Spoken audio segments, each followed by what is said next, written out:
Mesdames et messieurs, je vous présente un petit qui a compris le sens de la vie. On ne vit pas au présent mais au futur car en fait nos rêves déterminent ce que nous devons être. Tu le sais.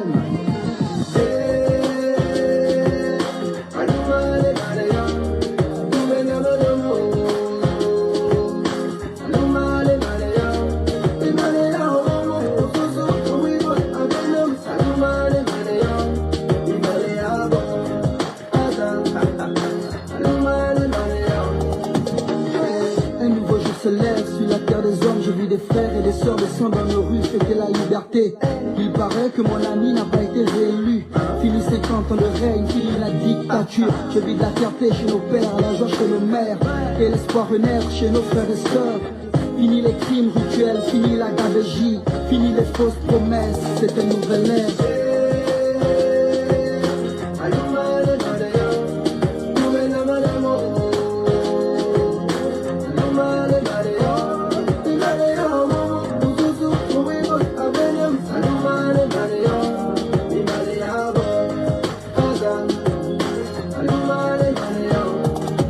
D'injustice, oui, telle est la devise. Une pensée à tous ceux qui se sont battus pour ce pays, à tous nos martyrs, aux vrais opposants politiques, à l'ensemble des Gabonais qui ont l'amour de leur patrie. Désormais c'est notre histoire, on réécrira les pages, oui. On est tous un, tous au niveau de part. Que tu sois d'ici ou enfin venu d'ailleurs, aime ce pays et serre-le avec le cœur, je le sais.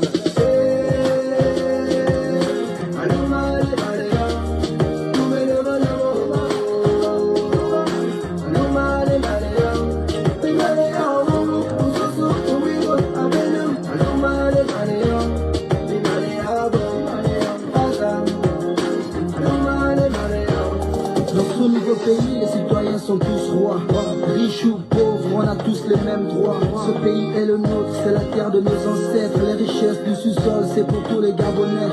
Du nord au sud, de l'est à l'ouest, nous cultivons l'amour et le sens du partage. Que Dieu bénisse le peuple et la nation tout entière. Une nouvelle ère se lève pour bénir le prince de paix.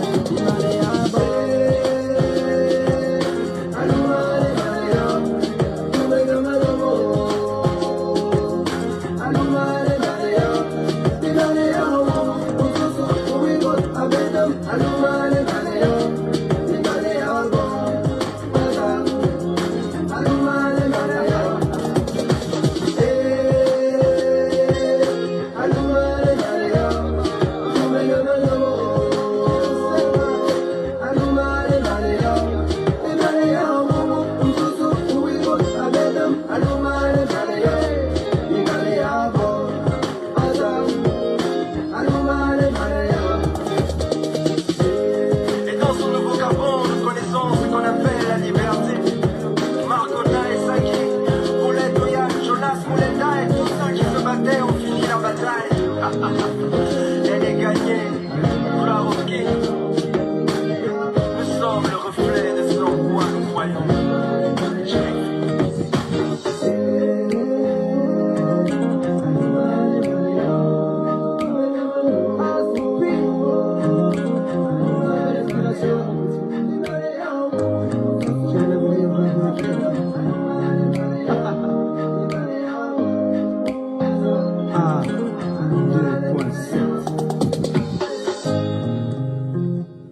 Bonjour à tous, merci de me recevoir chez vous. Je sais que vous m'attendiez, mais j'avais rendez-vous important. Il fallait d'abord honorer ces rendez-vous et après passer chez vous. Les nouvelles sont bonnes, très bonnes même. La France a lâché Ali Bongo. Ça peut faire rigoler les sbires du régime qui pensent que leur despote est indéboulonnable. Mais bientôt, ils vont commencer par réaliser qu'on ne scie pas la branche sur laquelle on est assis. Ali Bongo est fini. Ali Bongo a voulu narguer tout le monde. Il a voulu même défier Dieu. Mais il est fini. Et je vous ai parlé la nuit de ce qui n'a pas été invité au sommet qui se tient demain à Paris. L'ambassadrice du Gabon en France, Liliane Massala, a essayé de faire du lobbying. Elle a même cherché à rencontrer Jean-Yves Le Drian, le ministre français des Affaires étrangères. Sans succès. La France a lâché Ali Bongo. Ali Bongo n'est pas invité au sommet de Paris, un sommet important parce qu'il doit se pencher sur le financement des économies africaines au sortir de la crise du coronavirus. Vous savez que cette crise a fragilisé l'économie mondiale. Et notre économie qui ne se portait pas déjà bien à cause de la chute du baril de pétrole a pris un sérieux coup. Et tout ce qu'on pouvait attendre, c'est l'assistance de la communauté internationale, l'assistance financière des institutions financières internationales. Mais là, le Gabon a été blackboulé à cause des turpitudes d'Ali Bongo et de sa femme Sylvia Bongo. Donc, on va être exclu de cette manne financière. Tant mieux d'ailleurs, parce qu'en discutant avec un économiste ce matin, il m'a dit « cet argent ne profite pas aux contribuables gabonais. À chaque fois qu'il y a des financements, c'est la mafia du pouvoir qui met le grappin dessus. Donc c'est bien fait pour le Gabon, enfin pour le gouvernement des putschistes. Mais sauf que c'est lourd des conséquences. C'est lourd des conséquences. Lorsqu'Ali Bongo et sa femme Sylvia prennent certaines décisions, ils ne pèsent pas les conséquences de ces décisions. Ali Bongo a décidé d'intégrer le Commonwealth. Mais ce qu'il ne sait pas, c'est que les Français et les Anglais s'entendent super bien. En discutant avec un diplomate, il m'a dit il n'est pas très sûr que le Commonwealth accepte le Gabon parce que le Gabon n'est pas un bon élève en matière des droits de l'homme. C'est l'un des premiers critères, les critères de sélection. Donc le Gabon n'est pas un bon élève en termes de respect des droits de l'homme. Vous savez qu'en 2009, Ali Bongo a tué 85 personnes à Port-Gentil. En 2016, il a tué près de 400 personnes à Libreville en bombardant le quartier général de Jamping sous le regard de la communauté internationale qui était représentée par l'Union européenne et d'autres institutions. Plus grave encore, il a fait fliquer les observateurs de l'Union européenne. On a placé des caméras dans leurs chambres. Ça, c'est déjà pas le respect des droits de l'homme. Donc, tout ce qu'ils faisaient dans leur chambre, même les rapports sexuels, tout était filmé pour faire du chantage à ces gens. Donc, le Gabon n'est pas du tout un bon élève. C'est pourquoi il est fort probable qu'on ne soit pas accepté dans le Commonwealth. Il pensait qu'il suffit de formuler la demande comme le Rwanda l'a fait. Mais le Rwanda a une histoire qui n'est pas semblable à celle du Gabon. On ne peut pas faire du mimétisme. J'ai l'habitude de vous rappeler que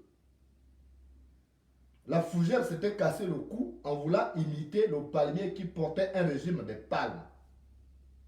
La fougère s'était cassé le cou en voulant imiter la fougère s'était cassé le cou en voulant imiter le palmier qui portait un régime de palmes. C'est pas parce que l'autre a réussi que toi forcément tu vas réussir. Donc Ali Bongo a fait cette bêtise. Voilà, aujourd'hui, nous sommes exclus. C'est le Gabon parce que c'est bien dommage, comme me le disait un diplomate. C'est dommage parce que c'est le Gabon qui empathie. Le Gabon empathie à cause de la turpitude d'Ali Bongo, conseillé par sa femme et cervelée Sylvia Bongo. Donc, c'est un geste, c'est un message fort que la France envoie aux Gabonais. C'est un message fort. La France ne lâche pas le Gabon, mais la France lâche le despote Ali Bongo et sa famille, qui étaient déjà en rupture de banc avec la France. lors du balcon, j'ai vu que vous êtes nombreux à avoir regardé ces balcons. Nous sommes à 28 000 vues sur Facebook. Vous êtes nombreux à avoir regardé ces balcons.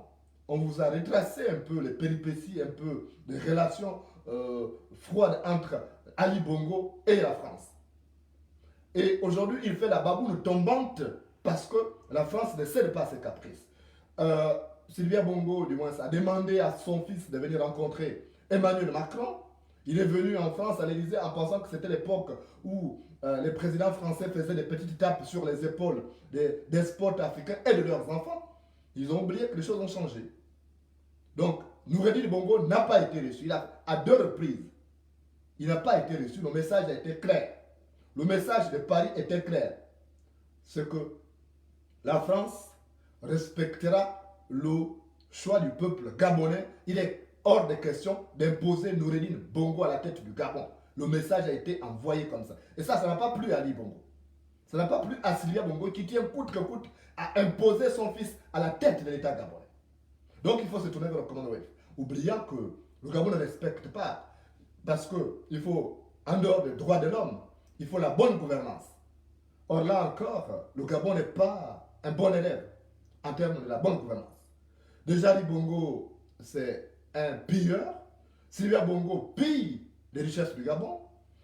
Les deux ont acheté une maison de 65 milliards de francs CFA à Londres avec l'argent du contribuable parce qu'ils ne peuvent pas justifier l'acquisition de ces biens par leurs moyens. Donc, aujourd'hui, la France a lâché Ali Bongo. Ali Bongo sort de la maison de la France pour vouloir entrer à la maison anglaise. Mais vous avez vu que le Premier ministre anglais est invité à ce sommet. Mais pourquoi ce Premier ministre anglais n'a pas tout fait pour qu'Ali Bongo soit là? Ali Bongo est allé rencontrer le prince de Galles la semaine dernière en Angleterre.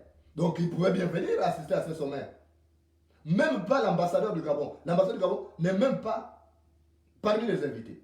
Même pas le ministre des Affaires étrangères. Donc la France a lâché Ali Bongo. Maintenant, c'est un message que Paris envoie à Libreville. Paris envoie un message que nous ne sommes plus d'accord avec ce type. Déjà depuis que Ali Bongo a accédé accidentellement aux manettes de l'État en 2009, aucun président africain n'a mis les pieds à Libreville. Que ce soit le président François Hollande ou le président Emmanuel Macron, personne n'a mis les pieds à Libreville. Or, vous savez que sous Omar Bongo, les présidents français défilaient à Libreville.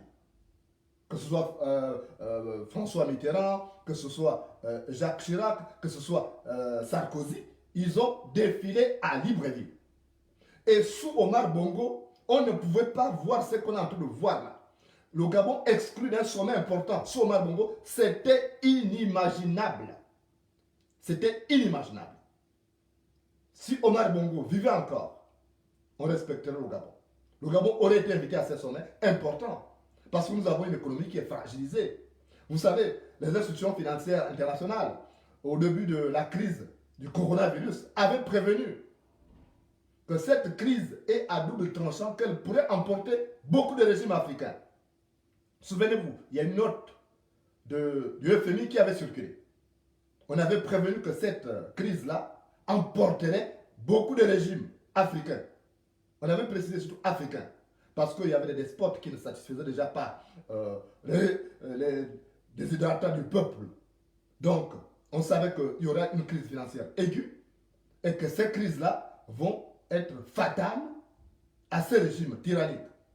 Vous voyez, aujourd'hui, les régimes financiers ont encore bloqué parce qu'il n'y a pas d'argent. Mais en même temps, il y a de l'argent au trésor uniquement pour les voyages de Sylvia Bongo, pour les voyages d'Ali Bongo. Mais ça, c'était prévisible. Donc au moment où le Gabon est en mal financièrement, on a besoin de ces financements. Or là, ça va nous échapper parce que vous avez quelqu'un qui n'écoute personne. Il fait ce qu'il veut. Je voudrais quand même rappeler au Gabon. Je vois des gens qui insultent la France maintenant. C'est les gens du PDG. Ils ont dit la France merdique et tout. Je vois ça. C'est bon, continuez dans votre bêtise. Mais la France, c'est un partenaire privilégié du Gabon. En dehors de l'argent de la France-Afrique, là, qui circule et autres, mais l'argent qui reste dans les caisses de l'État du Gabon, que fait-on de cet argent? La France prend sa part. Mais la part qui reste au Gabon, qu'est-ce qu'on fait de cet argent? Si ce n'était pas détourné, est-ce que le peuple gabonais allait vivoter comme on le fait aujourd'hui? La réponse, naturellement, c'est non. Si on utilisait cet argent à bon escient, l'argent qu'Akombesi a détourné, l'argent que Liban Suleiman a détourné, l'argent qu'Ali Bongo a détourné, l'argent que Sylvia Bongo détourne. Mais si cet argent restait dans les caisses de l'État, on ne serait pas en train de vivoter aujourd'hui. Donc c'est bien de dire que la France est responsable, mais nous sommes les premiers responsables. Dakar, la capitale du Sénégal, a changé les physionomies. Mais le Sénégal aussi a été colonisé par la France. La Côte d'Ivoire a été colonisée par la France. Il y a quand même des avancées sur le plan développement. Mais comment comprendre que chez nous, on n'avance pas? Mais ce sont des hommes qui sont mauvais et il faut les dégager. Et Paris vient de nous envoyer un message pour dire que nous ne sommes plus d'accord. Gabonais, prenez vos responsabilités. Je ne peux pas vous dire tout ce que j'ai raconté, tout ce que j'ai dit avec des amis français. Je ne suis pas là pour vendre tous les secrets. Mais le message est clair, c'est les Gabonais, prenez vos responsabilités. Au Gabon, il y a la base de l'armée française. Ne comptez pas sur... Le régime du Gabon ne doit pas compter sur ce régime-là, sur cette armée-là. La France sortira son armée pour protéger ses ressortissants. Et puis, il y aura le même langage diplomatique en disant Paris suit de très près la situation qui se passe au Gabon et demande à ses ressortissants de ne pas sortir. Ça, c'est comme ça, en pareille occurrence. Mais la France ne sera pas là pour soutenir le despotat Ali Bongo. C'est pourquoi nous devons maintenant nous organiser. C'est un grand message qui a été envoyé au peuple du Gabon. Donc, il faut qu'on s'organise. Il faut qu'on soit sérieux maintenant. Je vous dis souvent que le vent aide les personnes sans hache à se procurer du bois. Le vent aide les personnes sans hache à se procurer du bois. Donc, Ali Bongo, de par cette turpitude, nous aide. Il nous a donné le bâton pour en finir avec lui. Alors, profitons-en. Profitons-en. Et là, je vous dis, il y a quand même Sassou Nguesso qui est là. Comment comprendre un président qui n'a pas, Ali Bongo, un président qui n'a pas d'amis en Afrique? Même Sassou Nguesso avec qui la famille Bongo a des liens privilégiés, des liens de famille. Il s'entend mal. Vous avez vu l'humiliation qu'il a faite à Sassou Nguesso en interdisant à sa femme et à d'autres membres de sa famille de venir assister aux obsèques de Fidel Andjoua qui le connaît depuis. Donc vous pensez que ça peut bien se passer? Vous pensez vous savez ce qui peut se décider dans les officines en France? Donc, je vous dis, faites un effort de comprendre ces messages-là. Il faut être intelligent. Moi, le problème, c'est qu'on est venu trop abruti. On a été abruti par Ali Bongo, par le régime d'Ali Bongo. Et les Gabonais sont devenus des brutes à cause de ça. Pas tous, mais la plupart sont devenus des brutes. Je vois les gens qui insultent la France. Mais quand la France soutient Ali Bongo, on insulte la France. Maintenant, la France dit, nous envoie un message. Je vois les gens qui insultent. Mais il faut savoir ce qu'on veut. Il faut savoir ce qu'on veut. Là, c'est une question d'organisation. Vous avez vu ce qui s'est passé au Burkina Faso. Au Burkina Faso, Compaoré, après 27 ans passé à la tête du pays, a pensé qu'il pouvait continuer, modifier la constitution et briguer un autre mandat, un troisième mandat. Mais le peuple a dit non. Et le président Hollande avait dit, écoutez, là, ça suffit comme ça. Donc, les gens ont été préparés et Paris a appelé Ouagadougou pour dire, vous ne massacrez pas le peuple. On avait déjà tué 2 ou 3 personnes comme ça. Après, stop. Paris a envoyé l'hélicoptère pour prendre, a envoyé l'avion pour prendre le dictateur Compaoré pour le déposer à Abidjan. C'était pour éviter qu'il ne soit tué parce qu'il y avait déjà des élans revanchards à cause de l'assassinat de Thomas Sankara, de la mauvaise gestion du pays, l'assassinat de Norbert Zongo, le journaliste que vous avez connu. Donc, il y avait ça. Donc, ça, c'est un message. Il faut être intelligent, il faut arrêter d'être brut. Il faut savoir décrypter. Moi, je ne peux pas vous dire avec qui je discute. Je suis un réfugié politique. Vous pouvez comprendre que j'entre dans certains milieux avec autant de facilité. Je peux accéder à certaines informations avec facilité. Mais je viens vous dire un certain nombre de choses. Je filtre, je pèse, parce que nous avons aussi en face de nous des gens qui savent réfléchir. Donc, je vous dis tout simplement, Paris a lâché Ali Bongo. C'est maintenant à nous de nous organiser. On aura des gens pour nous accompagner dans ce processus de libération du pays. Et certainement même dans la redynamisation de l'économie nationale qui a été mise à mal par Ali Bongo. Tout ça, ce sont les malédictions qui poursuivent ce type-là. Il est maudit et ça, il récolte les conséquences de cette malédiction. Les gens ne voulaient pas qu'il prenne le pouvoir, son père ne voulait pas qu'il prenne le pouvoir, il a voulu forcer, mais voilà ce que ça donne. Et non seulement il n'a pas été élu en 2016, c'est Jean Ping qui a été élu en 2016, il s'est imposé, il a massacré les gens, et il a l'AVC, au lieu de libérer le pays, il veut imposer son fils à la tête du pays, mais ça, même Dieu ne peut pas accepter parce que le peuple gabonais n'a tué personne. Même Dieu ne peut pas accepter ça. C'est pourquoi il commet des bêtises. Il a commis la faute finale. Vous ne pouvez pas, quelqu'un qui vient vous aider, il vous aide. La France l'a aidé. C'est Sarkozy. Nous, on a rencontré Sarkozy en France. Il nous a dit comment il a fait. Mais regardez ce qu'il a fait. Dès qu'il a été élu, alors il a pris le droit à Sarkozy. Il n'appelait plus même Sarkozy. C'est parce que pas Sarkozy n'était plus au pouvoir. Mais les amis restent les amis. Moi, aujourd'hui, même si je ne fais plus de la politique, mais mes vrais amis continueront de me fréquenter, continueront de m'appeler. Mais lorsqu'Ali Bongo venait en France, il n'a même pas un coup de fil à Sarkozy. Alors que c'est lui qui a fait. Sarkozy avait pris son téléphone pour appeler Biya, pour appeler Sassou Nguesso. Tous les présidents africains, disons, il a appelé l'association des dictateurs africains pour dire que c'est lui qu'on va mettre. Parce qu'il y avait des gens comme Robert Bourgi, qui avait déjà fait un travail de lobbying. Mais il a été méchant. Et les gens méchants méritent toujours leur châtiment. Donc, vous avez vu ce qu'il a fait avec ses amis qui étaient avec lui, qui l'ont aidé à prendre le pouvoir.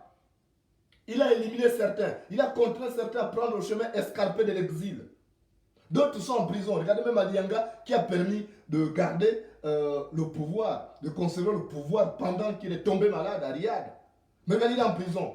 Aujourd'hui, on a fabriqué un acte de naissance avec le maire du 5e arrondissement, le Libanais là, pour dire que c'est un faussaire. Mais Ali Bongo lui-même, c'est un faussaire, il est nigérien, il n'est pas gabonais, on a accepté. Donc il accuse Alianga de faussaire, mais lui aussi il est faussaire, parce que c'est l'occasion même pour nous de relancer le problème de l'acte de naissance d'Ali Bongo à Nantes. Parce que là, la France est maintenant en position de nous sortir de cet acte de naissance. Pour dire que Ali Bongo, parce que les archives de l'AF sont conservées à Nantes.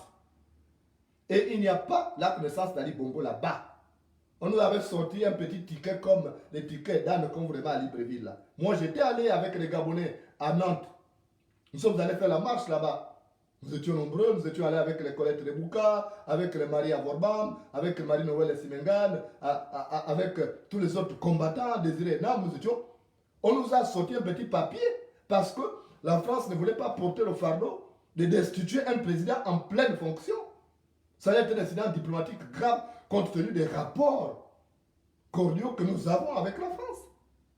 Mais maintenant, la France est maintenant dans une position de dire que ce type-là n'est pas né à Brazzaville. Que le seul qui est né à Brazzaville, c'est Omar Bongo. Omar Bongo était fils d'un militaire français. Puisqu'à l'époque, l'AF dépendait de la France toujours. Mais on ne sortira jamais un acte de naissance avec mention qu'Ali Bongo est né à Brazzaville. Et on sait, nous tous, que Joséphine Kamadabani n'a jamais mis au monde un enfant. On sait que même Amissa Bongo, que Dieu est son âme, n'est pas l'enfant de Joséphine Kama. C'est l'enfant d'une des nièces d'Omar Bongo qui était morte après l'accouchement. Donc Joséphine Kama n'a jamais mis au monde un enfant. Demandez même à mon grand-père Lucas Maïla, qui a accompagné cette femme jusqu'en Israël pour tenter de faire des opérations de fécondation in vitro. Elle n'a jamais mis au monde un enfant. Donc Ali Bongo accuse les autres d'être des métèques, des étrangers, des faussaires. Mais lui, c'est un faussaire. On sait que son acte de naissance a été établi par Serge William à Kassaga, maire du 3e arrondissement à l'époque. On sait ça. Donc, on doit appliquer la même chose pour Ali Bongo. Il n'est pas gabonais. Il a foutu du bordel. Et non seulement il sait qu'il traîne de casseroles, mais il pose des actes de défiance vis-à-vis de ceux qui connaissent ce secret. C'est dangereux. C'est très dangereux. On ne taloche pas quelqu'un qui a votre main dans sa bouche. On ne taloche pas quelqu'un qui a votre main dans sa bouche. Il faut vous dire ça. Donc, la France n'a plus rien à foutre avec Ali Bongo. C'est depuis qu'on nous a envoyé ces messages, c'est nous qui ne savons pas décrypter. Nous avons un problème, c'est qu'on fait la politique avec beaucoup d'émotions. On ne prend pas de recul. Je regrette ce matin en parlant avec une de mes mères. Je regrette la mort de Fabien Méré. Parce qu'il y a quelqu'un qui savait, même le travail de lobbying, quelqu'un qui pouvait bien former une équipe pour faire un bon lobbying. C'est Fabien Méré. C'est dommage, il est parti. Parce que d'autres, la plupart font de la politique avec de l'émotion. Il y a des gens qui sont même sur le territoire français qui insultent la France. Ils sont comme Ali Bongo. Ça suffit que même demain vous donnez le pouvoir, vous allez faire comme Ali Bongo. Comment voulez-vous que moi, réfugié politique, accueilli par la France, j'ai obtenu l'asile par la France, je vais insulter la France. C'est comme si quelqu'un, je suis dans ma maison, je vous reçois dans ma maison, vous allez passer votre temps à m'insulter matin, midi et soir. Mais à un moment donné, je serai obligé de vous mettre à la porte. Il faut être calme. Moi, je vois des Gabonais qui sont à l'étranger, qui sont en France et qui insultent la France. Mais vous faites comme Ali Bongo. Quand quelqu'un vous a rendu un service, il faut en être reconnaissant à vie. C'est comme ça. Or là, je constate malheureusement, mon jugement n'est pas une sentence, que beaucoup d'Africains qui insultent la France vivent sur le sol français. Mais si tu n'aimes pas la France, tu dégages. Tu vas dans un autre pays, il y a beaucoup de pays. Et surtout que quand tu es réfugié politique, tu peux aller vivre dans n'importe quel autre pays. C'est ça l'avantage. Donc ne faites pas comme Ali Bongo. Je suis désolé. On ne peut pas être l'ami d'un arbre. On ne peut pas être l'ennemi d'un arbre et ami de ses fruits. On ne peut pas être l'ennemi d'un arbre et ami de ses fruits. Ce n'est pas possible. Donc, je veux qu'on soit cohérent.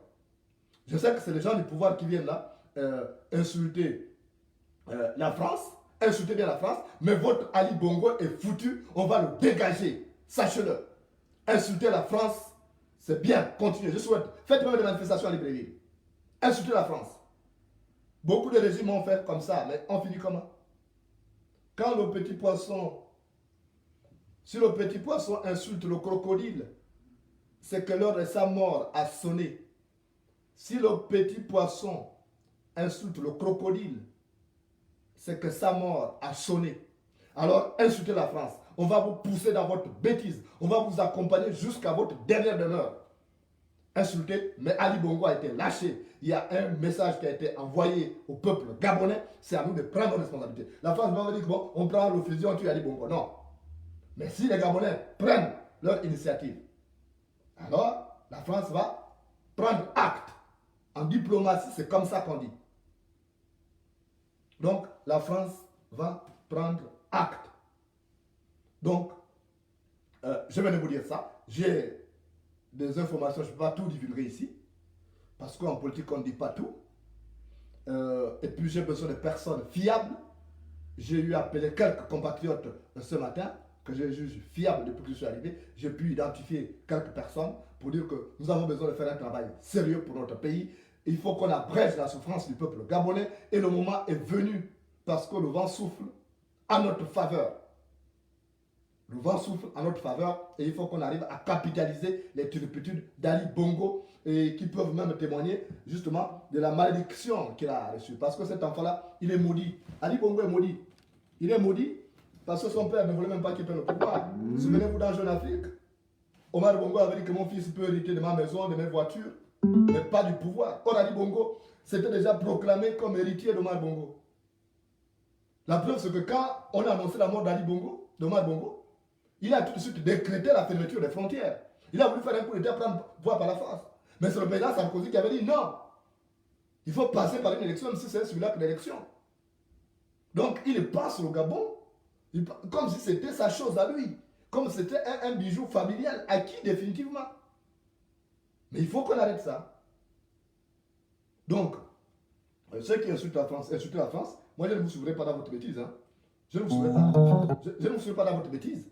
Moi, je sais que nous avons des partenaires privilégiés et nous devons faire avec cela. Qu'il soit bon ou mauvais, on va faire avec cela. Maintenant, il y a des choses qu'on pourrait changer avec le temps. Il y a des contrats qu'il faut renégocier. Il y a beaucoup de choses qui convient d'adapter maintenant au contexte actuel. Mais ça, il faut un peu d'intelligence. Mais quand on n'est pas intelligent, on fait la politique avec l'émotion et on ne réussit pas, on tourne sur place. Quand tu es en brousse, tu te retrouves 3 fois au même endroit, c'est que tu t'es égaré. Quand tu es en brousse et tu te retrouves 3 fois au même endroit, c'est que tu t'es égaré. Donc, il nous faut absolument réfléchir. On a besoin de gens qui font réfléchir leur matière grise. On a besoin de gens qui font réfléchir leur matière grise. Ce n'est pas les histoires stupides comme je vois là sur la toile, des gens qui réfléchissent, qui ont des cerveaux mécaniques. On n'a plus besoin de ça. On a besoin de gens qui réfléchissent, des gens qui ont un peu d'intelligence. Vous ne pouvez pas vouloir l'aide de quelqu'un et insulter cette personne-là. Ce n'est pas possible. Ce n'est pas possible. De toutes les façons, vous savez ce que je vous dis à ce sujet, au sujet de l'ingratitude. Au sujet de l'ingratitude. Ali Bongo a pensé que ce qu'il a fait là, c'était à son faveur. Non. Je vous dis, le piège du malchanceux n'attrape que son chien. Le piège du malchanceux n'attrape que son chien. Ce type-là, il est maudit. C'est la malédiction que son père a laissée, parce que son père ne voulait pas du tout qu'il prenne le pouvoir, mais il a voulu faire le forcing comme à son habitude. Il a plus le pouvoir. Et il veut faire la même chose. Il pense qu'il y aura une succession dynastique avec son fils. Il ne sera jamais président du Gabon. S'il le force, tant pis pour lui. Ça, je vous le dis, le message est clair. S'il le force, tant pis pour lui. Donc, il y a un message qui a été envoyé aux Gabonais. Sachez décrypter. La diplomatie est subtile. Les messages de la diplomatie sont sibyllins. Donc, à vous d'avoir un esprit spiritant pour pouvoir les décrypter. Donc, il faut naturellement qu'on s'organise. Il faut des partenaires fiables. Parce que le problème du Gabon, c'est son esprit de félonie, la traîtrise. Quand on va décider des choses, ça va se trouver sur la toile. Ils vont commencer à parler. D'autres vont vouloir appeler Libreville parce qu'on a besoin d'un peu d'argent.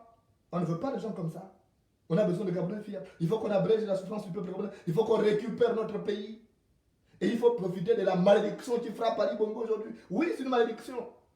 Parce qu'il a même déshonoré son père. Le premier opposant d'Omar Bongo, après sa mort, c'est Ali Bongo. Il a tout changé. Tout ce que le père, l'ordre établi par le père, il a tout changé. Là, la malédiction. Le père lui a dit de ne pas prendre le pouvoir. Il a voulu prendre le pouvoir par la force. Il a massacré les Gabonais. Vous avez vu même France Bleu avait dit dans son documentaire qu'il a osé faire ce que son père n'a pas pu faire en 42 ans de règne. Donc il a la malédiction. Et ce qu'a dit le dauphin est sacré. Et ça le poursuit aujourd'hui. Et nous devons capitaliser ça. C'est la malédiction. Ce type-là est maudit. Regardez les décisions qu'il prend sous l'impulsion de sa femme. Or, en politique, on n'est plus obligé d'écouter tout ce que dit la femme. Non. Surtout lorsqu'on n'a qu'une expertise. Les femmes qu'on peut écouter, c'est des femmes comme les Michel Obama. Mais pas les gens comme les Sylvia Bongo. Elle a quelle expertise politique? Elle, c'est juste acheter les sacs Louis Vuitton et autres.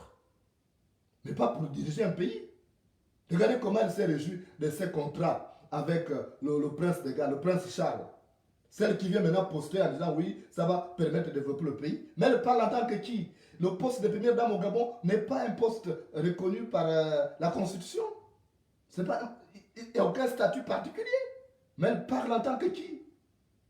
Et vous avez des maboules gabonais qui vont sur sa page pour aller applaudir. Oui, c'est bien première dame. Mais vraiment, ces gens-là, ils ont un magma de boue à la place de cerveau pour accompagner, applaudir des bêtises comme ça. Moi, je n'applaudirai pas. Ne m'amenez pas dans cette bêtise-là. Moi, je suis l'esprit éclairé. Et je travaillerai avec l'esprit éclairé pour la libération du Gabon. Et nous y arriverons. Nous y arriverons. Parce qu'il y a déjà des signes qui sont là. Je vous rappelle souvent que si le lion lèche ses testicules, c'est que la chasse à l'antilope est terminée. Si le lion lèche ses testicules, c'est que la chasse à l'antilope est terminée. Donc, profitons de cette malédiction que traîne Ali Bongo, malédiction due au non-respect des consignes de son père, Et quand on n'a pas respecté les consignes de son père, on est maudit et rien ne peut marcher dans tout ce qu'on fait. Je vais d'ailleurs vous raconter une histoire.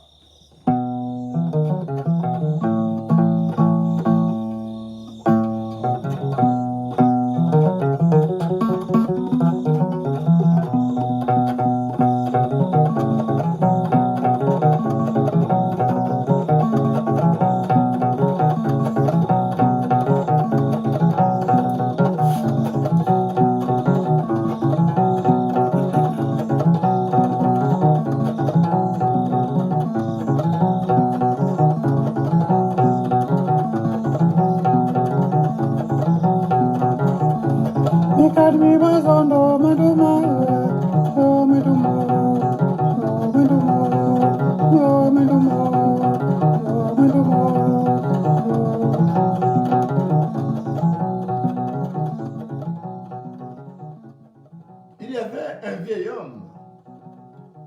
Ce vieil homme s'appelait Rumbi. C'était le père de Mumbina. C'était un grand chasseur, cet homme. Mais lui-même, il savait ce qu'il avait enduré dans les forêts équatoriales.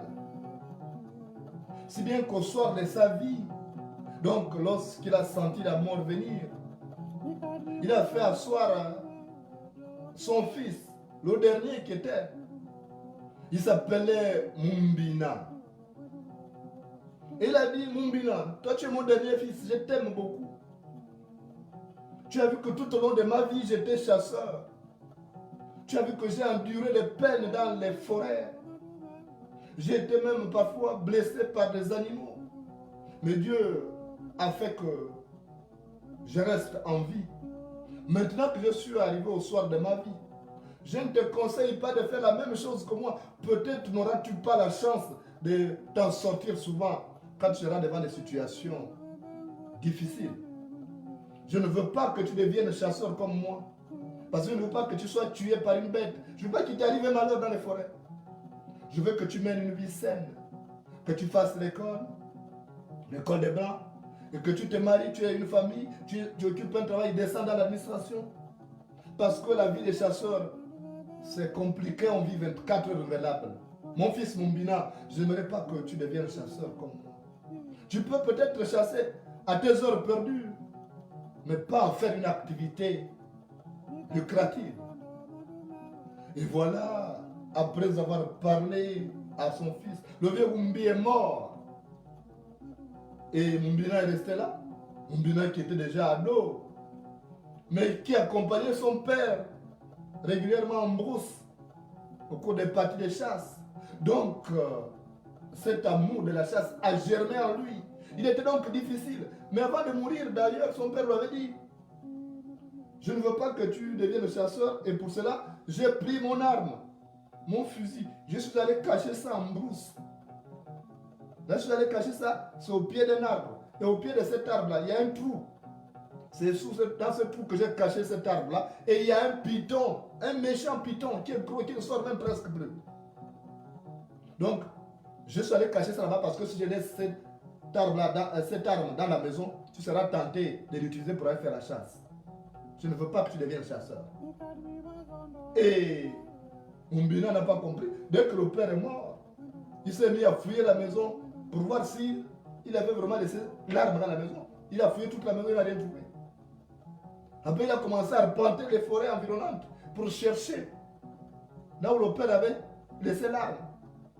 L'arme était cachée au pied d'un fromager, enveloppé par une peau de lion, parce que le lion était le totem du père de Mumbina. Donc Mumbina a cherché le premier mois, il n'a pas trouvé ça. Et il a tellement pensé à ça qu'il a fini par faire un songe. Il a découvert que cet arbre-là était dans une forêt qu'il fréquentait même. Parce que dans le rêve, on lui a présenté le fromager, le gros python et l'arme qui était à côté. Donc Mumbina est parti et il a trouvé le python qui était prêt aussi à engloutir tout ce qui venait là. Qu'est-ce que Mumbina a fait? Il a tué le python, il a profité de donner un œuf Et pendant que le python avalait ça, il est venu, il a coupé la tête du python. Et il a retiré le sac fait à base de la peau du lion. Et il a récupéré l'arme. Et Mumbina a commencé à chasser, à faire du braconnage dans la forêt. Les gens attiraient même l'attention du roi des amis pour dire, mais l'enfant qu'on appelle Mumbina là, il fait du massacre. Mais il n'a pas respecté la volonté de son père. Donc qu'est-ce qui s'est passé? Il avait la malchance. Il avait mené le problème que tous les habitants du village ont le même pas. Malgré le fait qu'il était toujours généreux, il partageait du gibier déjà. Mais on n'aimait pas. Il était combattu par tous les enfants du village.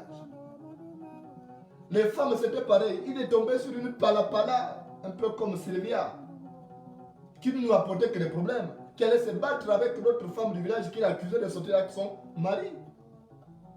Et qui dépensait tout l'argent du mari qui n'avait rien à faire. Mbina a commencé à réfléchir et il faisait des mauvais rêves. Son père venait lui faire des mises en garde en rêve. Rien ne marchait plus dans sa vie. La femme le cocufiait avec ses voisins. Et mieux, c'est qu'il ne faisait même pas d'enfants.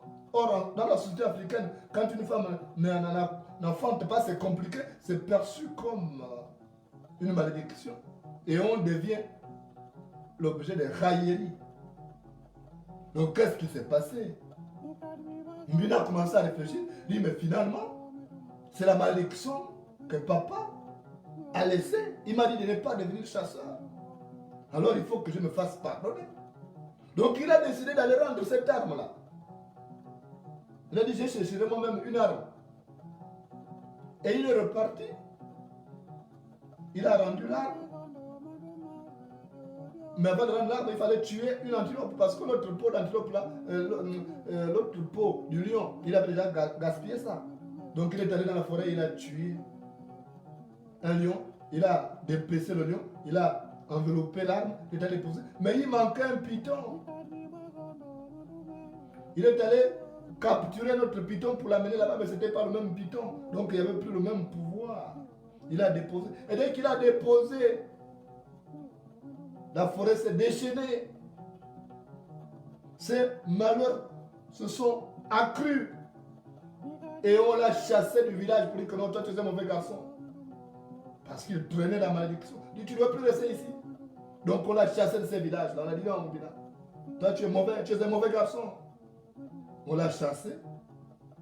Et il aura fallu un travail d'exorcisme pour que Mumbina ne soit plus en rupture de banc avec les autres membres de la société. Et vous voyez, c'est un peu Ali Bongo qui traîne la malédiction de son père, qui est détesté par tout le monde, détesté par la communauté nationale, détesté par le Gabon, parce qu'à l'époque d'Omar Bongo, ce qui arrive là ne serait pas arrivé. Le Gabon aurait été convié à ce sommet sur le financement des économies africaines. À l'époque d'Omar Bongo, Libreville était le carrefour du monde.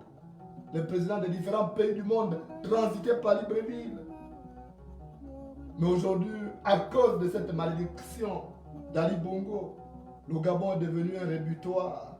Le Gabon rébute tout le monde, même ses propres enfants, contraints désormais de vivre à l'étranger, ce qui peut se comprendre dans une large mesure. Parce que lorsque la forêt prend feu, les périers passent son temps à survoler. Lorsque la forêt prend feu, les périers passent son temps à survoler. Donc Ali Bongo est maudit comme Mumbina était maudit par une bonne femme. Ali Bongo est tombé sur Sylvia Bongo qui n'est pas une bonne femme, une bonne première dame.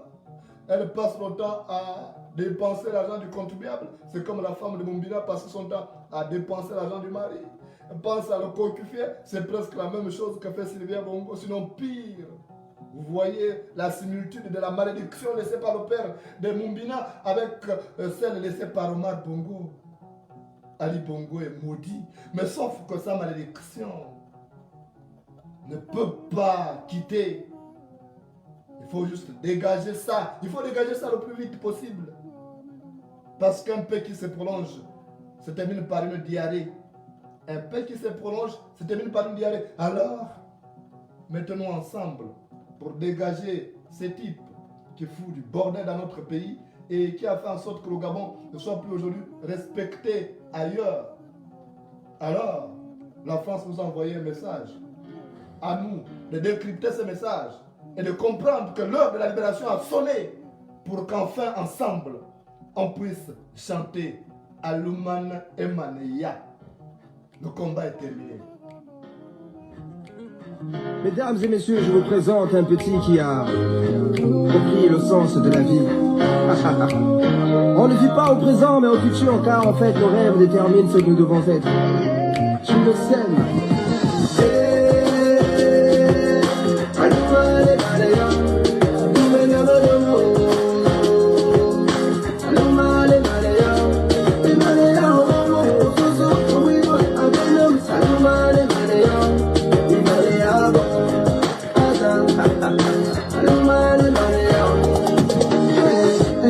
Se lève sur la terre des hommes, je vis des frères et des sœurs descendre dans nos rues, fêter la liberté. Il paraît que mon ami n'a pas été réélu. Fini 50 ans de règne, fini la dictature. Je vis de la fierté chez nos pères, la joie chez nos mères, et l'espoir renaître chez nos frères et sœurs. Fini les crimes rituels, fini la gabegie, fini les fausses promesses, c'est une nouvelle ère.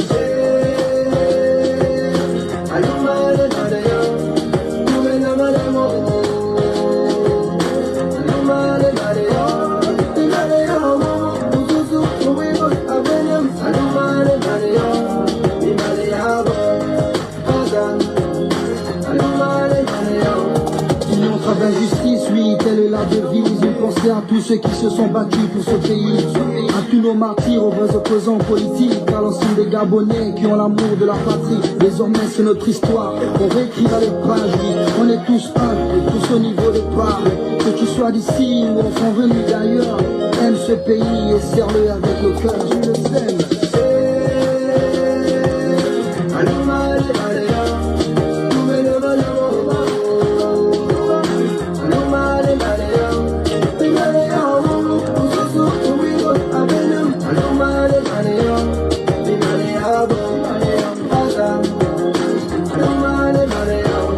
Dans ce nouveau pays, les citoyens sont tous rois. Riches ou pauvres, on a tous les mêmes droits. Ce pays est le nôtre, c'est la terre de nos ancêtres. Les richesses du sous-sol, c'est pour tous les Gabonais. Du nord au sud, de l'est à l'ouest, nous cultivons l'amour et le sens du partage. Que Dieu bénisse le peuple et la nation tout entière. Une nouvelle ère se lève pour bénir le prince de paix.